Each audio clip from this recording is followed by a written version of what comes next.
Linda had some shocking news for you.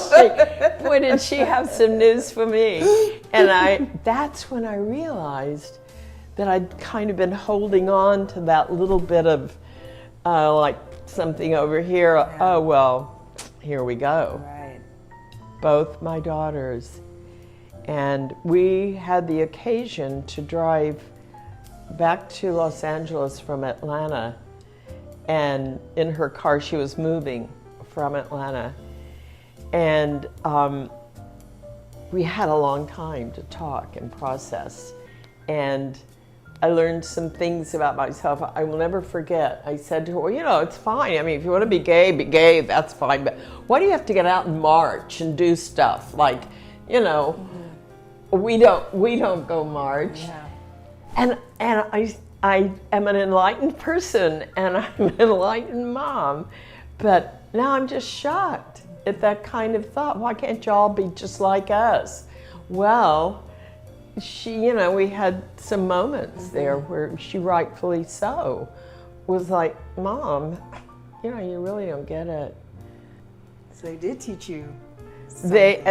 They taught me a lot, and my children, to me, they're all unique, each from each other, and in every area that's maybe can be perceived as a limit or an issue or something. What I've learned from them is the way you deal with it, and also the people you find to support you as you're dealing with it.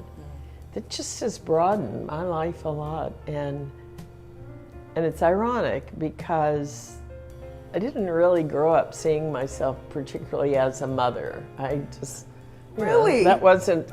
I didn't play with dolls. Well, somebody had some other ideas. Somebody said, and so I just have this just blessed and incredibly rich life with my kids. Are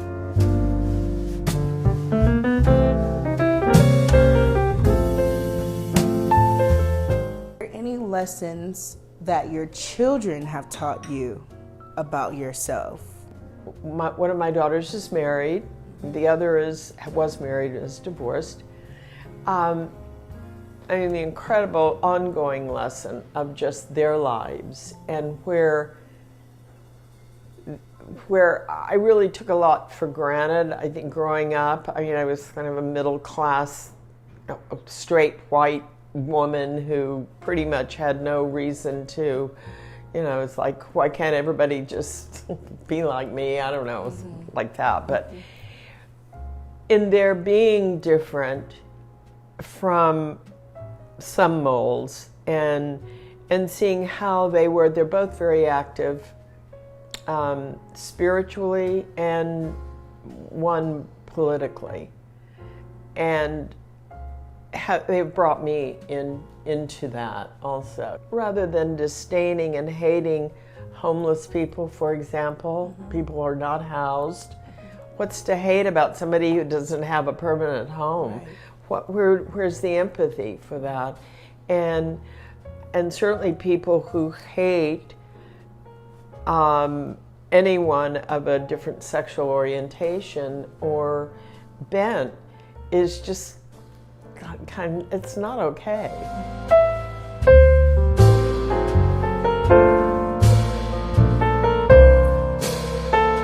Your daughters came out in the 80s. Mm-hmm.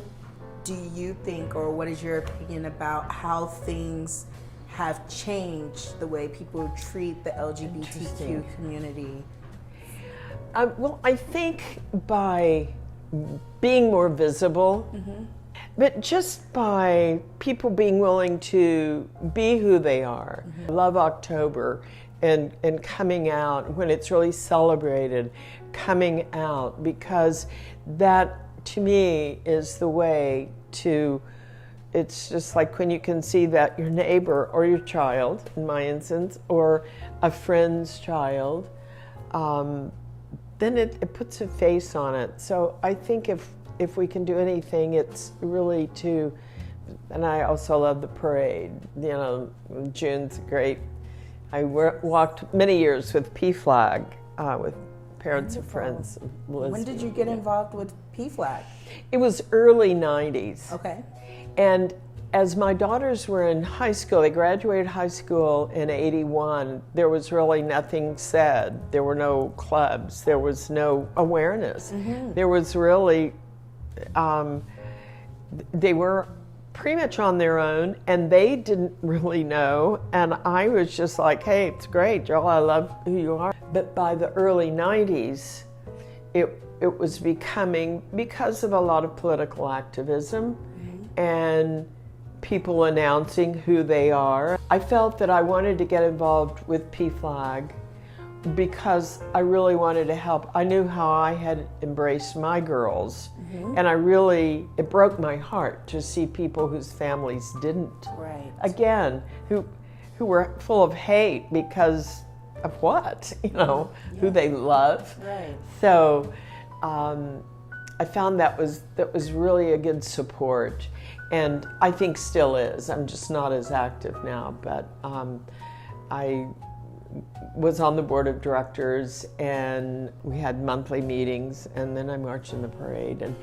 And when I realized how much my daughters loved that, it was just like, all right, you know, that really, and that's not why I did it, but that became a real, just extra goodie about doing. And you know, Sharon, that's so full circle from you being worried, like, why do you guys have to march, to like having that journey where you're marching in these parades I think is extremely beautiful.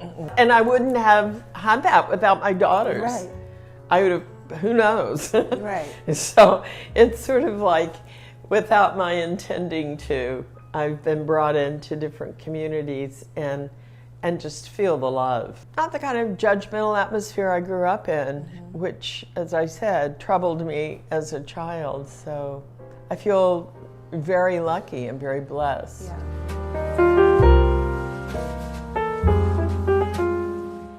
Have you ever witnessed or experienced a time where someone like kind of put that judgment on someone?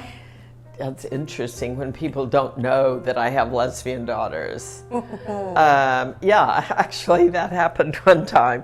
A friend of mine brought along a friend of hers, and we were walking and talking as we do. And this friend made the remark, and it's probably been 15 years ago, but she said she just had no problem with gay people. They could do whatever they wanted to. She just didn't think they ought to be allowed to get married. And I was like, oh, what? But there's no problem. Yeah. Just don't do this. Right. And who made you the boss? So my response was, because I didn't know her very well, and I really had kind of peeked behind the veil, and this is how people talk, I guess.